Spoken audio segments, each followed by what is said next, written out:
साक्षी की कहानी एक दर्दनाक सत्य से शुरू होती है। वह रात जब उसकी आंखों के सामने उसके पिता का कत्ल हुआ। उस रात ने उसकी जिंदगी को न सिर्फ पलट दिया, बल्कि उसे एक नई पहचान दी। एक बेटी जो इंसाफ की जंग लड़ने के लिए तैयार थी। यह कोई सामान्य रात नहीं थी। साक्षी अपने पिता के साथ घर में बैठी थी जब कुछ अजनबी लोग दरवाजे पर आए। उन्होंने बिना किसी चेतावनी के हमला किया और साक्षी के सामने ही उसके पिता को गोली मार दी।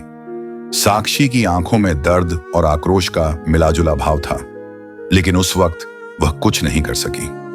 उसके पिता के शरीर से निकलते खून की आवाज और साक्षी के दिल की धड़कनों के बीच एक चुप्पी छा गई थी, जो अब तक उसके जीवन का हिस्सा बन गई थी। उस रात के बाद साक्षी के दिल में एक कसम बैठ गई थी, जो भी मेरे पिता का हत्यारा है वह बच नहीं सकता। लेकिन साक्षी एक साधारण लड़की नहीं थी। वह जानती थी कि उसके पास शक्ति नहीं थी, लेकिन उसके पास एक अदम्य आत्मविश्वास था और एक गहरी समझ थी कि क्या करना चाहिए। साक्षी ने शुरुआत की। पहले तो वह अकेली ही अपने पिता के कातिलों के बारे में जानकारी जुटाने लगी। उसने कई महीने उन गली मोहल्लों में बिताए जहां उसका पिता काम करता था। लोगों से बातें की और धीरे धीरे एक तस्वीर बनने लगी। उसने पाया कि उसके पिता का कत्ल किसी व्यक्तिगत दुश्मनी का परिणाम नहीं था, बल्कि एक बड़े काले कारोबार से जुड़ा हुआ था। उन कातिलों का हाथ भ्रष्ट अफसरों और व्यापारियों के साथ था, जो पैसे और सत्ता की खातिर किसी भी हद तक जा सकते थे।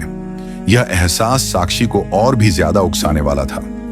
वह अब अकेले उस सिस्टम से लड़ने के लिए तैयार थी, जिसने उसके पिता की जान ली थी और उसके परिवार को तबाह कर दिया था। साक्षी ने अपने जीवन को इस उद्देश्य के लिए समर्पित कर दिया। उसने अपनी पढ़ाई पूरी की और कानून की पढ़ाई शुरू की, ताकि वह कानून के हर पहलू को समझ सके और इसका इस्तेमाल अपने विरोधियों को हराने के लिए कर सके। लेकिन साक्षी के रास्ते में कई मुश्किलें थीं। उसे कभी भी किसी का समर्थन नहीं मिला, क्योंकि उसने जिसे न्याय दिलवाने का बीड़ा उठाया था, वह लोग उन ताकतवर लोगों के थे जो समाज में ऊपर थे। जब साक्षी ने किसी अधिकारी से मदद की कोशिश की तो उसकी मदद नहीं मिली। इसके बजाय वह भी उसे डराने और धमकाने लगे। लेकिन साक्षी की चुप्पी ने उनकी जान को आफत में डाल दिया। वह जानती थी कि उसके पास न कोई तामझाम था, न कोई राजनीतिक समर्थन, लेकिन उसे अपनी आंतरिक ताकत पर विश्वास था। वह धीरे धीरे उन कातिलों और भ्रष्ट अफसरों के खिलाफ कानूनी रास्ते से लड़ाई शुरू कर चुकी थी। उसे पहले पहल यह लड़ाई अकेले लड़नी पड़ी, लेकिन उसकी मेहनत और दिल में एक जलती हुई आग ने उसे हर बार सफलता दिलाई। साक्षी ने हर कदम पर उन सभी लोगों को बेनकाब किया जो उसके पिता के कत्ल के पीछे थे। एक एक करके कातिलों की सच्चाई सामने आने लगी और साक्षी को धीरे धीरे उस न्याय का एहसास होने लगा जिसके लिए उसने इतनी लंबी जंग लड़ी थी। साक्षी की चुप्पी अब उसकी सबसे बड़ी ताकत बन चुकी थी। उसे अब कोई नहीं रोक सकता था। वह जानती थी कि उसका लक्ष्य केवल कातिलों को सजा दिलवाना नहीं था, बल्कि उस पूरे सिस्टम को चुनौती देना था जो इस तरह के अपराधों को छिपाने का काम करता था। साक्षी ने जिस तरह से उस जंग को लड़ा, उसने न केवल अपने परिवार के लिए न्याय दिलवाया, बल्कि समाज को भी यह संदेश दिया कि अगर इंसान सच्चे इरादों से लड़ाई लड़े तो वह किसी भी ताकतवर से मुकाबला कर सकता है। आखिरकार साक्षी ने अपनी जंग जीत ली। कातिलों को सजा मिली और उन सभी भ्रष्ट अफसरों को भी पकड़ा गया जो इस हत्या में शामिल थे। साक्षी का नाम अब लोगों के बीच सम्मान के साथ लिया जाता था। वह एक प्रतीक बन गई थी कि सत्य और इंसाफ की राह पर चलने वाले कभी हार नहीं सकते। लेकिन साक्षी के लिए यह सिर्फ शुरुआत थी। उसके दिल में अब एक और ख्वाहिश थी। मैं उन सभी लड़कियों और महिलाओं के लिए एक आवाज बनना चाहती हूं जो अपने साथ हो रहे अन्याय के खिलाफ चुप रहती हैं। वह जानती थी कि उसकी कहानी न केवल अपनी बल्कि समाज के लिए भी प्रेरणा बन चुकी थी। साक्षी की लड़ाई अब सिर्फ अपने पिता के कातिलों तक सीमित नहीं रही, बल्कि वह एक बड़ा आंदोलन बन चुकी थी। उसका नाम हर उस इंसान के दिल और जुबान पर था जो भ्रष्टाचार, अपराध और अन्याय के खिलाफ खड़ा था। साक्षी ने यह साबित कर दिया था कि अकेला व्यक्ति भी बड़ी ताकत बन सकता है, अगर उसमें सही इरादे और साहस हो। जब कातिलों को सजा मिल गई तो साक्षी ने खुद को एक अलग तरह के संघर्ष में पाया। अब उसे सिर्फ अपनी व्यक्तिगत पीड़ा और बदला नहीं चाहिए था, बल्कि वह चाहती थी कि समाज में हर उस व्यक्ति को न्याय मिले जिसे शोषित किया गया था। उसने इस सच्चाई को साबित किया कि सिर्फ गहरी चुप्पी रखने से कोई नहीं जीतता, बल्कि उस चुप्पी को आवाज में बदलना ही सच्ची ताकत है। साक्षी का कदम अब और मजबूत हो चुका था। उसने एक गैर सरकारी संगठन एनजीओ की शुरुआत की, जिसका मुख्य उद्देश्य था महिलाओं और बच्चों के अधिकारों की रक्षा करना, खासकर उन लोगों के लिए जो कमजोर परिस्थितियों में रहते थे। उसने कई सरकारी अफसरों, अपराधियों और शोषक ताकतों को बेनकाब किया जो समाज के सबसे निचले तबके को दबाते थे। साक्षी ने एक नई दुनिया का सपना देखा था, जहां महिलाओं को सुरक्षा मिले, जहां बच्चों को शोषण से बचाया जा सके और जहां कानून हर एक के लिए समान रूप से लागू हो। उसके इस संगठन ने तेजी से लोकप्रियता हासिल की और उसने कई ऐसे मामलों को उजागर किया जो पहले दबाए गए थे। साक्षी का लक्ष्य अब किसी एक हत्या के बदले नहीं, बल्कि पूरे समाज के लिए न्याय दिलाना था। लेकिन इसका मतलब यह नहीं था कि साक्षी की राह अब आसान हो गई थी। हर कदम पर उसे अपनी जान को खतरा था और हर मोड़ पर उसे नई चुनौतियां मिल रही थीं। वह हमेशा जानती थी कि जिन ताक साक्षी की लड़ाई अब केवल एक व्यक्तिगत संघर्ष नहीं रह गई थी, बल्कि वह एक प्रतीक बन चुकी थी। वह एक ऐसी महिला के रूप में उभरी थी जिसने अपने दर्द और आक्रोश को एक ताकत में बदला था, जो न सिर्फ अपराधियों और भ्रष्ट अफसरों के खिलाफ खड़ी थी, बल्कि समाज में व्याप्त अन्याय के खिलाफ भी एक क्रांति का आगाज कर चुकी थी। लेकिन साक्षी का संघर्ष कभी आसान नहीं था।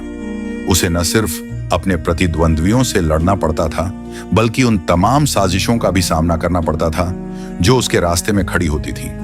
हर कदम पर उसे नए खतरे, नई चुनौतियां और नई साजिशें मिलती थीं। लेकिन साक्षी की आत्मविश्वास और सच्चाई पर विश्वास अडिग था। उसने कभी पीछे मुड़कर नहीं देखा। एक दिन साक्षी को एक और बड़ा खुलासा हुआ, जिसने उसकी दुनिया को और भी बड़े खतरे में डाल दिया। उसके संगठन के कुछ सदस्य, जिन्हें उसने हमेशा विश्वास किया था, उन्हीं में से एक ने उसके खिलाफ साजिश रचनी शुरू कर दी थी। यह जानकारी साक्षी को तब मिली जब एक पुराने दोस्त ने उसे यह बताया कि उसके करीबी लोग भ्रष्टाचार के साथ मिलकर काम कर रहे हैं। यह उसे चौंकाने वाला था, लेकिन साक्षी ने कभी भी किसी को खुद से कमजोर नहीं समझा था। साक्षी ने यह महसूस किया कि किसी भी संस्था या आंदोलन में अच्छाई और बुराई का संघर्ष हमेशा चलता रहेगा। जहां एक ओर लोग उसे आदर्श मानते थे, वहीं दूसरी ओर कुछ लोग उसकी ताकत को तोड़ने के लिए साजिशें रच रहे थे। लेकिन इस बार उसने कोई गलती नहीं की। उसने चुपके से उन सभी लोगों की पहचान की जो उसके संगठन को नुकसान पहुंचाने की कोशिश कर रहे थे। एक एक करके उसने उन साजिशकर्ताओं को बेनकाब किया और उन्हें सार्वजनिक रूप से उजागर किया। इसने उसके आंदोलन को और भी मजबूती दी। अब साक्षी को यह समझ में आ गया था कि बदलाव सिर्फ एक व्यक्ति या एक संगठन के जरिए नहीं आता, बल्कि पूरी एक सोच और समाज की मेहनत से ही संभव है। उसने यह समझा कि अगर सच में वह दुनिया बदलना चाहती थी, तो उसे उन लोगों तक पहुंचना होगा जो अपनी चुप्पी साधे बैठे थे। उसने गांव-गांव और शहर-शहर जाकर लोगों से बात की। वह न सिर्फ महिला अधिकारों की बात करती, बल्कि पूरे समाज के न्याय, समानता और अधिकारों की बात करती। साक्षी ने अपनी लड़ाई को एक आंदोलन में बदल दिया, जिसमें न केवल महिलाएं, बल्कि बच्चे, मजदूर और वंचित वर्ग भी शामिल हो गए। उसकी यह पहल अब न केवल भारत में, बल्कि विदेशों में भी चर्चा का विषय बन चुकी थी। साक्षी की आवाज ने लाखों लोगों को जागरूक किया कि अगर वे अपने हक के लिए लड़ते हैं, तो कोई भी ताकत उन्हें दबा नहीं सकती। लेकिन साक्षी की जिंदगी में एक और मोड़ आया, जब उसे यह एहसास हुआ कि अब तक की उसकी सारी लड़ाई केवल शुरुआत थी। वह जानती थी कि असली बदलाव तभी आएगा जब समाज की मानसिकता बदलेगी, जब लोग सिर्फ कानून से नहीं, बल्कि अपने अंदर की इंसानियत से प्रेरित होकर दूसरों के अधिकारों की रक्षा करेंगे। साक्षी ने अब अपने आंदोलन को और भी व्यापक किया। उसने शिक्षा, स्वास्थ्य और न्याय के मुद्दों पर भी काम करना शुरू किया। उसका उद्देश्य सिर्फ कातिलों को सजा दिलवाना नहीं था, बल्कि वह चाहती थी कि समाज में हर एक व्यक्ति को बराबरी का अधिकार मिले। उसने महिला शिक्षा को बढ़ावा देने के लिए कई पहल की, जहां हर लड़की को बराबरी का मौका मिल सके और वह अपने सपनों को पूरा कर सके। अब साक्षी सिर्फ एक नेता नहीं, बल्कि समाज सुधारक बन चुकी थी। उसकी मेहनत और संघर्ष ने उसे एक नई पहचान दी थी। वह एक ऐसी महिला थी जिसने न केवल अपने लिए, बल्कि पूरे समाज के लिए रास्ते खोले थे। और उसकी आवाज अब हर उस व्यक्ति के लिए एक प्रतीक बन चुकी थी जो किसी न किसी कारण से अपने हक के लिए आवाज उठाने से डरता था। साक्षी ने कभी भी अपनी जंग खत्म नहीं की। उसने साबित किया कि इंसाफ के लिए लड़ाई कभी खत्म नहीं होती। और सच्चाई की राह हमेशा कठिन होती है, लेकिन अगर किसी के अंदर हिम्मत और इरादे मजबूत हों तो वह दुनिया को बदल सकता है। साक्षी ने अपनी जंग को जीत लिया था, लेकिन उसका असली विजन समाज में बदलाव लाना था और वह इस जंग को कभी नहीं छोड़ने वाली थी। साक्षी की यात्रा अब एक नई दिशा में मोड़ ले चुकी थी। उसने खुद को सिर्फ एक संगठन की नेता नहीं, बल्कि समाज की एक सशक्त आवाज बना लिया था।